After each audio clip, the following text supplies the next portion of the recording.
Hello, I'm David. This is Sapiens Forward with news and discussion on AI topics that matter to regular people like you, like me. And thank you for checking out the show. This is a live stream today, so unedited, unfiltered. That way you know it's real. And we're going to be taking a look at some of the AI topics that have come across my feed in the last day, which I think are particularly interested, and I think all of you should check out as well. So, with that, how about we get started and let's take a look at what we got off first. So, first story, Business Insider slashing 21% of staff in a shift towards AI. So, Business Insider announced that its third major layoff round in pretty much 3 years, they're cutting almost a quarter of their staff across all departments as the company pivots towards AI integration and live events. Sadly, this isn't the type of story that we're hearing rarely lately. The CEO, Barbara Ping, stated the company is going all in on AI while shutting down most e commerce operations. They're reducing the size of their organization in a move that's going to impact about 21% of their employees and touch every department. Well, there's a union at Insider, the Insider Union. They condemn the cuts as a brazen pivot away from journalism towards greed. Not an uncommon juxtaposed opinion on that sort of thing by the union. So, interestingly, Business Insider is going to be implementing an AI powered paywall in search while at the same time eliminating human jobs. Um, well, not particularly surprising. This is a media company we're talking about. And, one of the principles about AI that I talk about quite a bit is how there's just going to be disruption to employment. Sadly, that's just going to be the case. It really just comes down to a question of how much disruption, how quickly will it happen, which sectors and types of jobs are going to be impacted the most, and how soon will that be? Um, and unfortunately, and I have a lot of sympathy for people in the kind of creative space, writers and journalists, illustrators, photographers. These are all roles and jobs incredibly important to media, to production of information, news, and ideas. And it seems like those sectors are really being hit hardest very early. And so, Business Insider, yeah, they're laying off a lot of people. This isn't their first round of layoffs. The company is reportedly looking to go all in on AI, to integrate further with AI types of tools and systems. Um, and you know, my initial thoughts on this, even though it's kind of a bleak but practical take, I mean, you have to recall or remember at least that companies' purpose is to make money, not necessarily to provide jobs. And I wish it weren't the case, but that is just kind of how things are, with capitalism. Despite how bleak it might be, kind of an outlook on that. But I do think that this sort of activity by a company, I think it speaks more of the strength or lack thereof of their business model and what they have going on. And is it ultimately going to pay off? I mean, we've seen stories recently that we've covered here. So Klarna is a financial services company. Like they laid off a bunch of people, went all in AI, and now they're trying to hire people back. Um, we got Workday, laid off a bunch of people, going to be hiring people back. So one can only hope that even though companies like this are laying people off, that they will hire people back or hire new roles, at least for the sake of some people. But of course, we can't expect that because the company is going to seek a profitable level of operation. So what can people do who are in that situation? Again, this is something to talk about a bit, and I hope to be able to, in some small way, provide some help or some ideas for folks. I think people in that position who have those types of had those types of roles at a company, that's where their focus is their career. I mean, I really hope they just find a different company that is better suited to provide the kind of like human centric content and media that people really do seek and value, so that they can continue to do the kind of work that they want to do in a way that's going to be valued. And I think it will.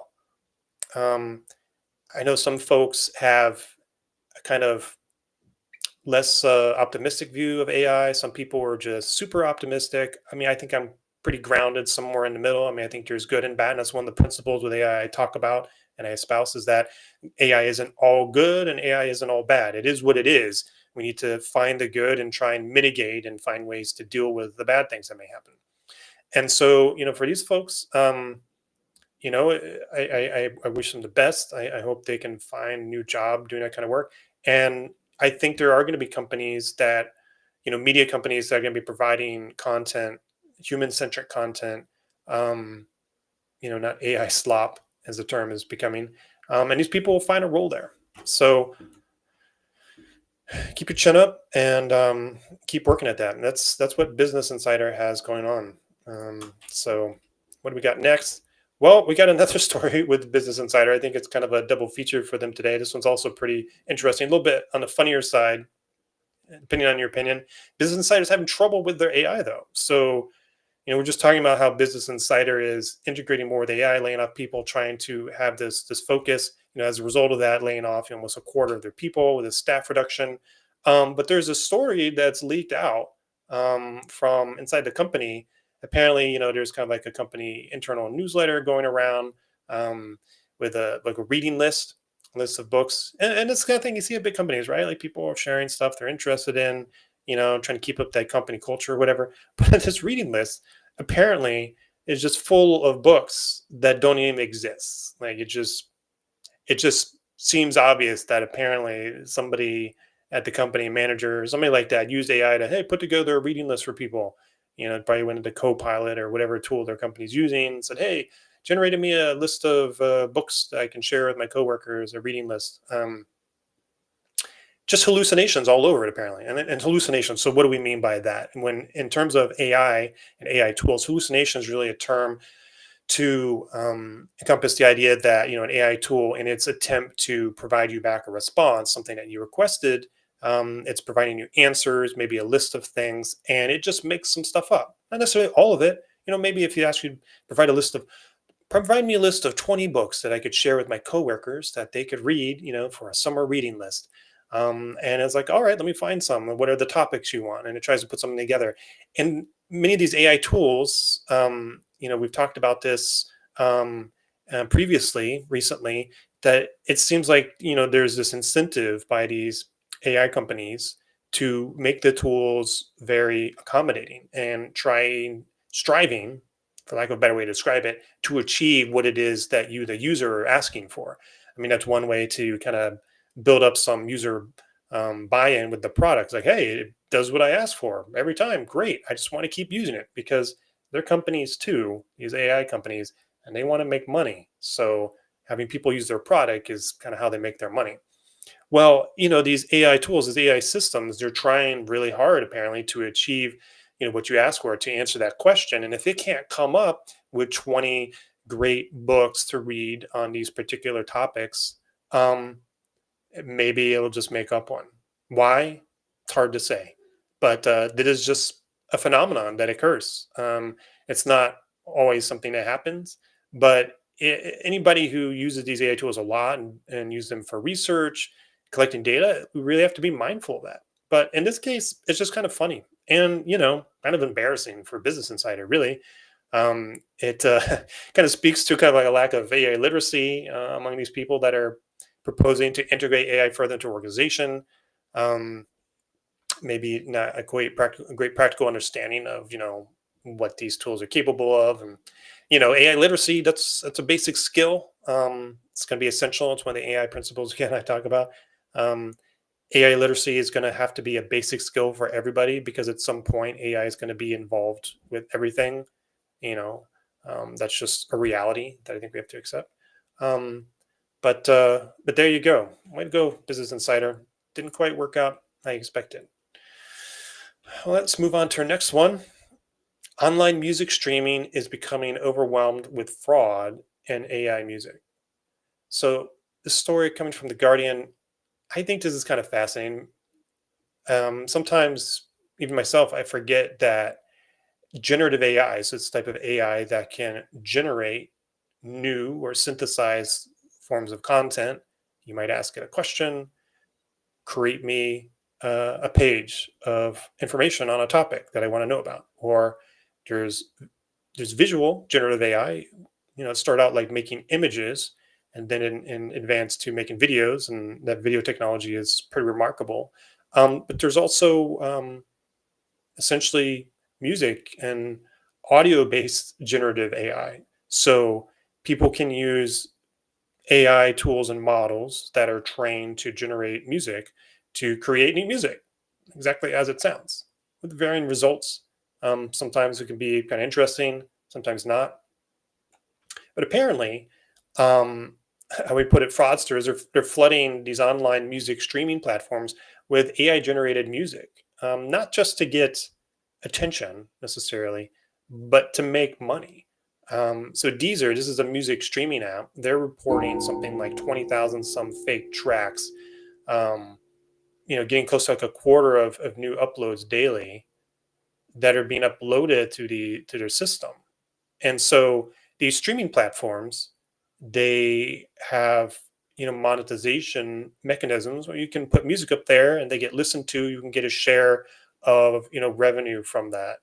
Maybe it might not be a tremendous amount, but it's something, right? And well, even if it's just pennies here and there, you start doing tons of uploads, that can start to really add up. So especially if you are from a part of the world where maybe like the currency exchange, whatever like that, is not quite as advantaged, like that could be a lot of money. But ultimately, this creates an interesting problem for the streaming platforms and media online. Is this AI slop? Like it's not just websites and news companies being impacted. We're going to see more and more that it's other forms of media and entertainment are going to be impacted. As you go on YouTube, you look at YouTube Shorts, and I do it from time, doom scroll YouTube Shorts, just kind of vegging out in the evening, that sort of thing. More and more of that is just going to be completely AI generated, right? And so music too. That's kind of sad. Now, what do I feel about the music industry in general? I feel very strongly that the arts, so any kind of art form that you're involved with physically, especially like live music and live performance, is going to be even more valued and just more cherished in the coming years, because we're going to have all more and more of this kind of AI generated stuff that's just going to overwhelm the channels, and people are just going to be tired of it. I mean, it might be the early stages now, but at some point it's going to be really really obnoxious, and people are just going to tune it out.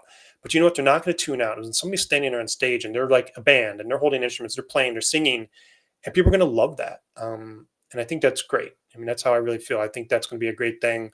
It already is. I mean, love live music, but even more so. And there's going to need to be mechanisms by which people can prove that their music is legitimate, it's not AI generated. Now we see this sort of thing with video. For instance, Veo 3, like Google's AI model for generating video. Google DeepMind division has created synth id, so it's essentially like a digital watermark, that they can put into some of this generated stuff, so like they can detect, like, yeah, this was AI generated. I think that's going to be more and more common as a mechanism to detect AI stuff, and it's going to be more and more required. Now, a simple argument might be put forth that, well, there are open source AI models, and that's its own thing, right? So, for instance, Meta, the company that owns Facebook, they put forth open source AI models. And what does it mean by open source is you can use them. They're not they're not proprietary, or they're not blocked, to use, like open AI's models. You can use them through an API, but you can't just like take it and do whatever you want with it. Well, the Llama AI models by Meta, you can just download them to your computer and use them, right? And so people are going to use those and do things with it, right? Sometimes stuff that's not so great. So of course they could use those types of open source AI models to do things without having to put watermarks in them. And what will this ultimately turn into? Is a multi-tiered system of media.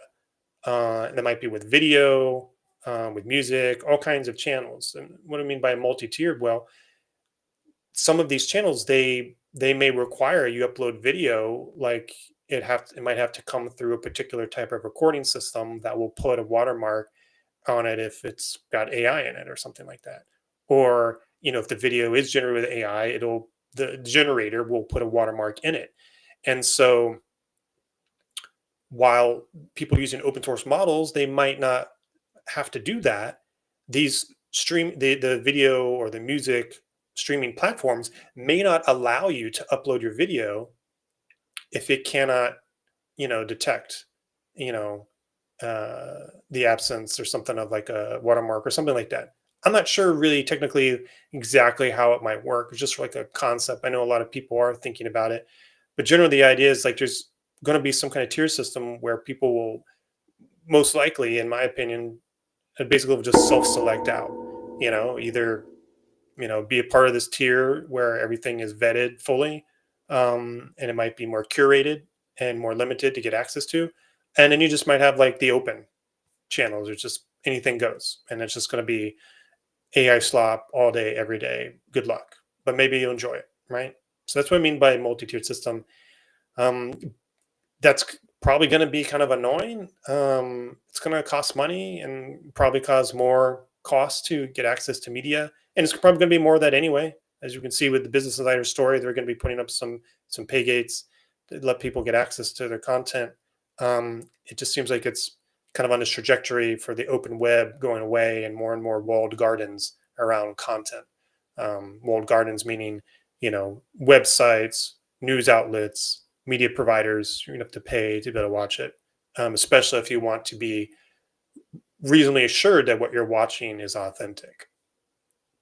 So there you go. This sort of stuff, these kind of fraudulent activities. It's a shame people do this. They're just trying to make some money, but ultimately it makes things a little bit less nice for everyone, especially when done at such a large scale way. So very disappointing. That's how it is sometimes. All right. Let's move on to the next one. What do we got? Schneider Electric says the US grid will be less stable by 2030. The story's coming from the Register. So, Schneider Electric, they're a multinational energy corporation, right? So, they do work in the US as well, apparently.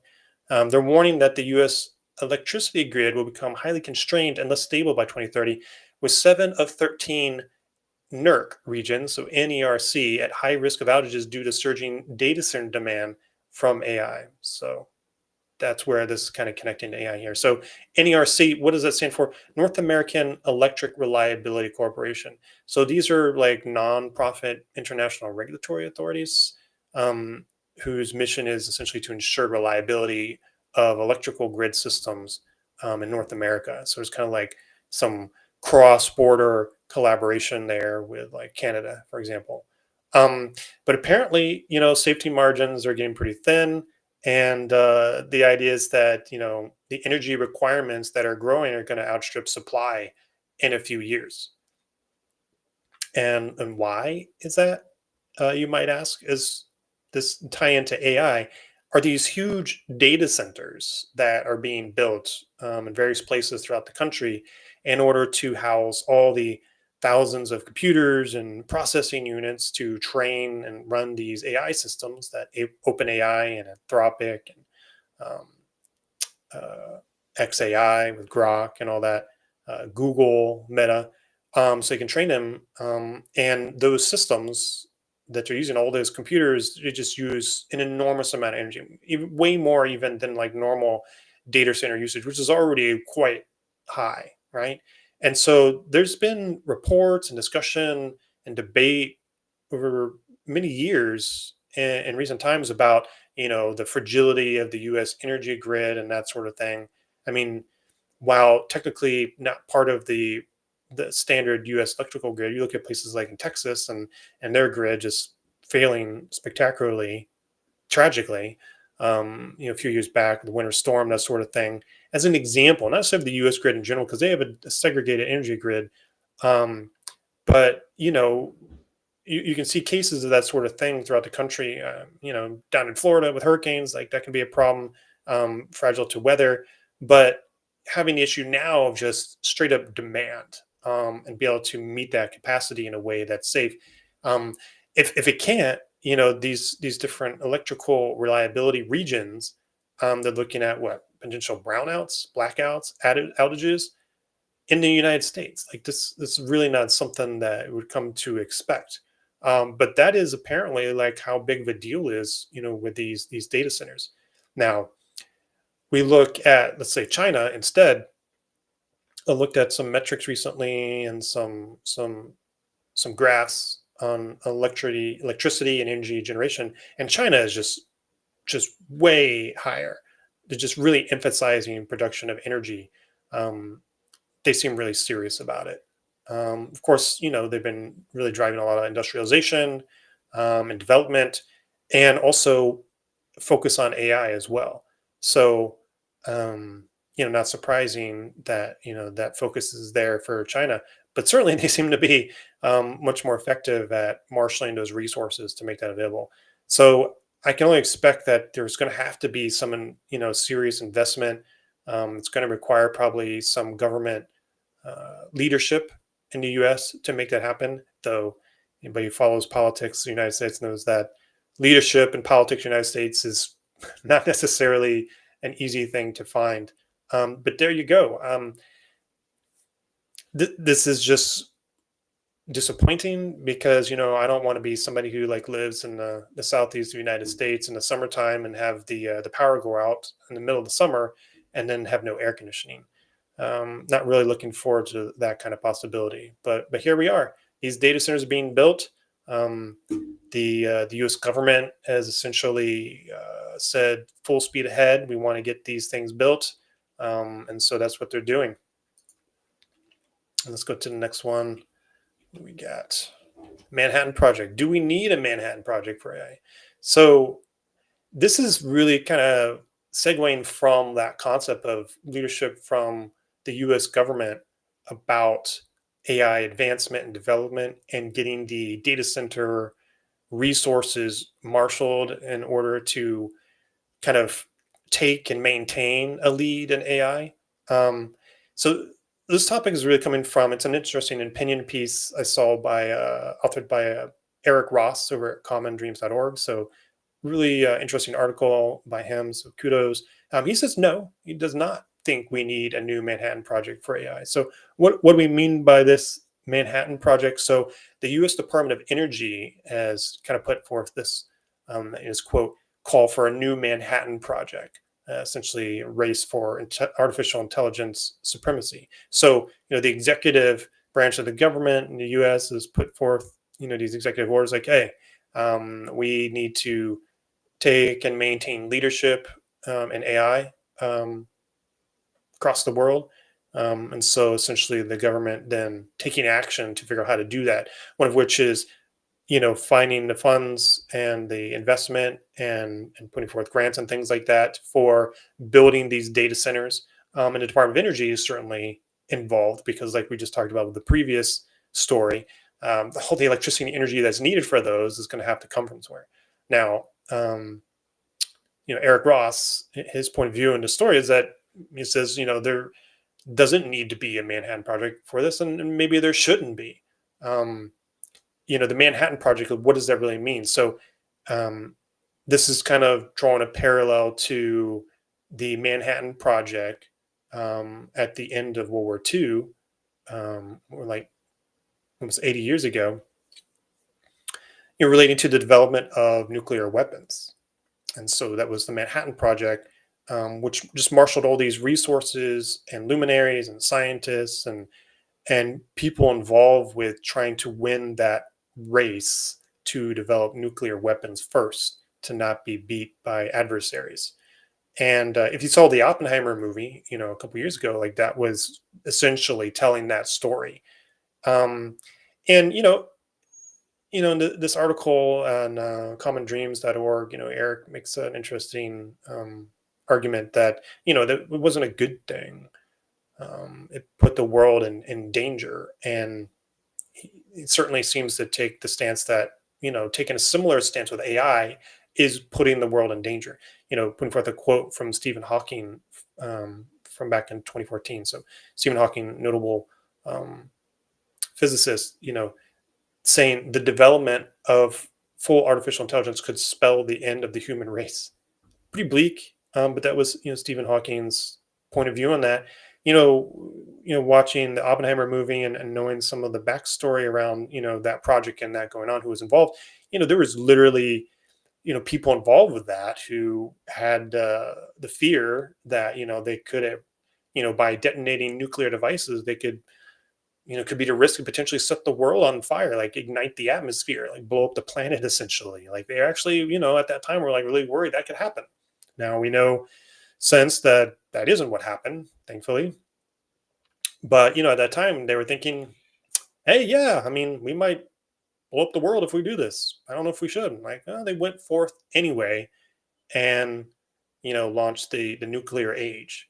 So just kind of some parallels being made between that historical moment and AI, because there's all this investment and leadership driving this sort of competition to be the leader in AI and to have control over it and that sort of thing. And that's not something I particularly want to get too involved with and concerned about. Like, I'm not involved with the leadership, obviously. I'm just like a regular guy.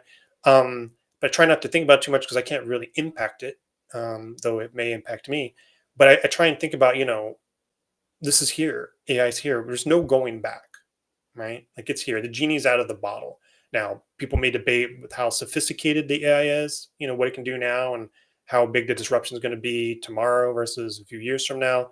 Certainly that's debatable, but it's here. There's no going back. So, for as much as anybody might want to like say, hey, maybe we can go back to the year 2000 or something like that, before AI was really a strong thing. I mean, it's not going to happen, right? So now we think about how do we move forward. But I do certainly, and this is some of the AI principles I talk about. The control of AI matters to everyone. Who controls it? Do we have any control over it as regular people? What can we do with it? What are we allowed to do with it? And that's why this whole AI race is kind of an important topic if you want to get involved with world politics and that sort of stuff, because there's this idea that whoever wins the race or whatever to artificial general intelligence, AGI, that's where that term comes from, they might have outsized control over what anybody else can do with AI, potentially stopping others from making advancements. Because for defensive reasons, maybe other people, other countries might do bad things with it. So I don't know about that, but I do know whoever controls AI, if a nation controls it, that has pretty significant consequences for everybody. Um, but ultimately, AI should serve people and not replace them. That's the principle I talk about. Like, it should serve people. And when I say serve, I don't mean like as like a butler, like, hey, AI, do my thing for me. I mean, it should serve the interests of people in a positive way. It should enrich our lives, improve our lives. And I say that, and I know that like people are losing their jobs apparently because of AI being a thing. But my hope is at some point, like, it turns back around for those same people and it enriches their lives. They find a better job, a more, fulfilling job, or a job that allows them to live life better because they don't have to work as hard or something, right?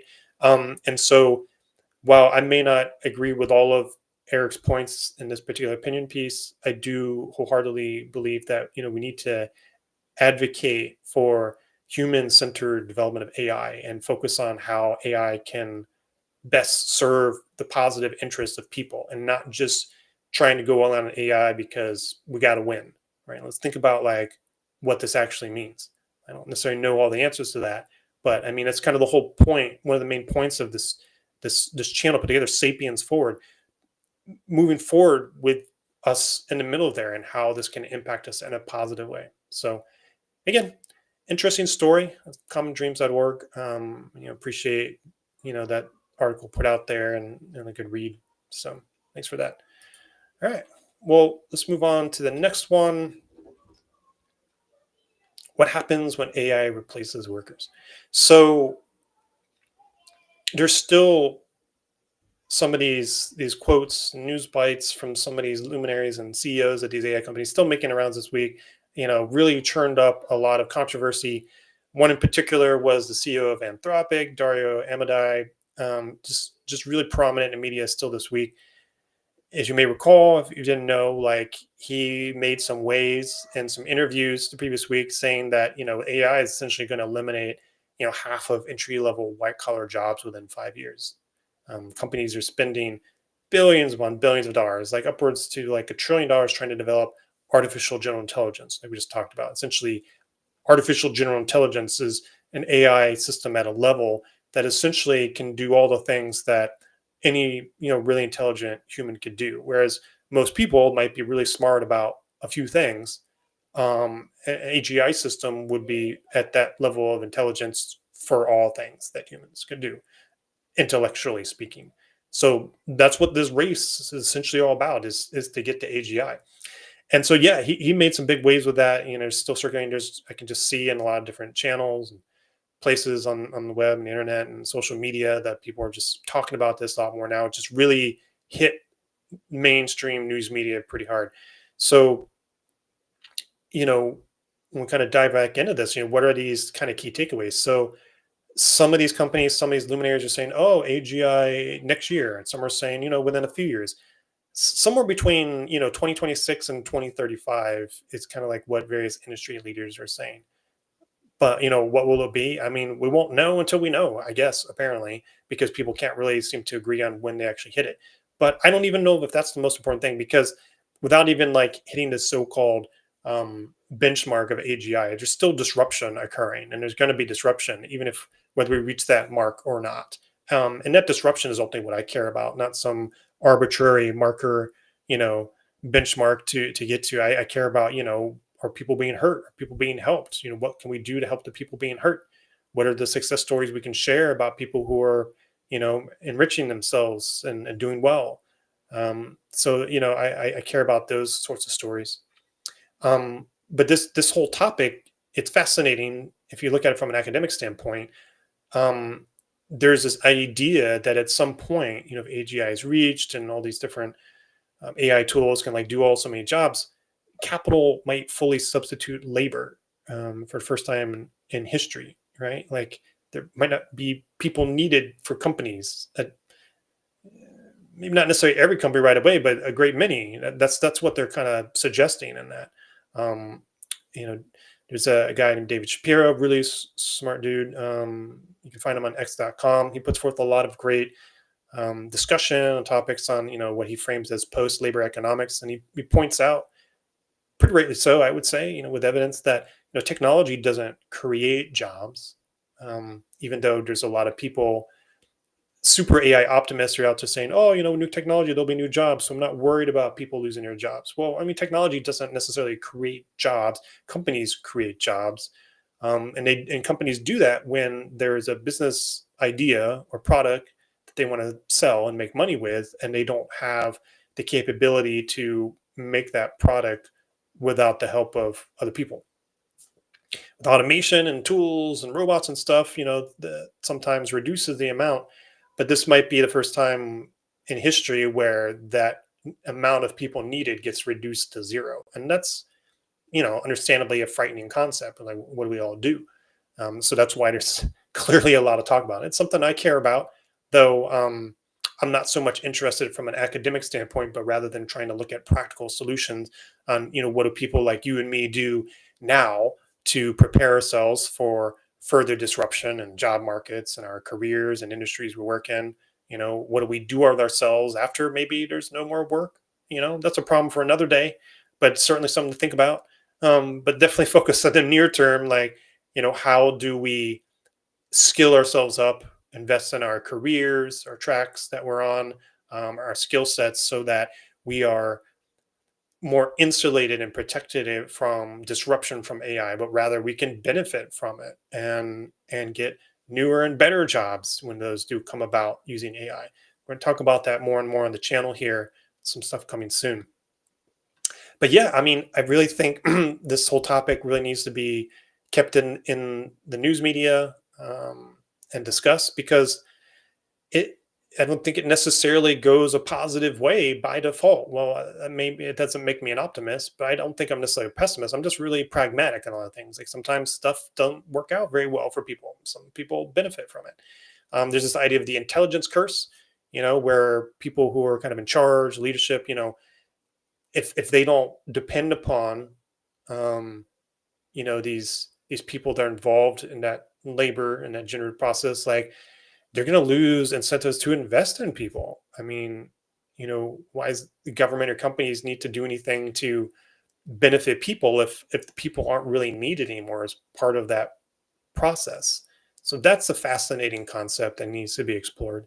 Um, but in general, like there's ultimately going to need to be some kind of solutions for this so-called problem, and whether that's like universal basic income is thrown out a lot as a discussion point. Some people are like, oh, that would never work. Who's going to pay for it? And other people are like, well, we're just going to have to find it from somewhere. Um, not something I'm going to dig into much because again, I'm not so focused on necessarily the academic aspects of how that works. But what if we don't have something like universal basic income? How do people like you and me pay our bills if we don't have a job or there aren't a lot of jobs? It's something we need to think about in the future. How do we structure our lives? But maybe there'll be other ways to do it. I mean, could it be possible that people band together and kind of democratize AI ownership rather than just be centralized by a few powerful nation states? Certainly, I think about that to some degree because we have this whole idea of this AI race with United States and China and other groups. Just like what if they control the whole thing? What do we get to do? Interesting question, right? But think about it. Um, can companies and organizations can they strive to focus on human boosting artificial intelligence tools rather than just straight up automating? There's a lot of different ways this kind of problem could be approached. I just hope that ultimately the way that it does get approached is one that's kind of human centric, from a humanist standpoint. So hopefully disruption is going to happen. It's something I talk about here. It is going to happen. It's guaranteed. It's just how much disruption, how quickly, where is it going to hit hardest first? And ultimately, these human jobs that require no interaction whatsoever, I just think it's, I hate to say it, but they're going to be automated, at some point. You know, it's just, if you're in a job in IT, it's working at a computer all day and you don't really interact with people whatsoever, like the clock is ticking. You ought to think about that. And AI is going to continue changing and improving. So, that acceleration, as soon as AI is doing more self improvement of its own, like that's only going to accelerate at a faster pace. So now is the time to be really thinking about how to prepare yourself. So I that being said, I do think there's room for optimism. I'm not like 100% optimist. I'm not 100% pessimist, but I choose to seek for solutions and find ways to overcome that. I think that's very practical. And I think in some degree that kind of makes me lean a little bit more on the optimist side. If I didn't have just a little bit of optimism on that, I wouldn't even bother, right? I mean, and that's the kind of mindset I think is very realistic. If people didn't have any amount of hope, they wouldn't bother doing anything. They would just like give up and roll over, right? Well, that's not me. And I do this and I talk about this stuff because I want to see how I can help others as well. Because ultimately, we're going to need to figure out how we make our way in this world as things keep changing. Well, there you go. Those are the stories for today. Thanks for checking out the channel. I think these topics are very important. So if you found this information useful and valuable and helpful, just please ask kindly, you could follow the channel or do a like and subscribe. Helps me out quite a bit here. If you want to see more of this, you can certainly check out the channel on YouTube, on Facebook, on x.com, Blue Sky, and also the website at sapiensforward.com. Well, just want to say thanks again.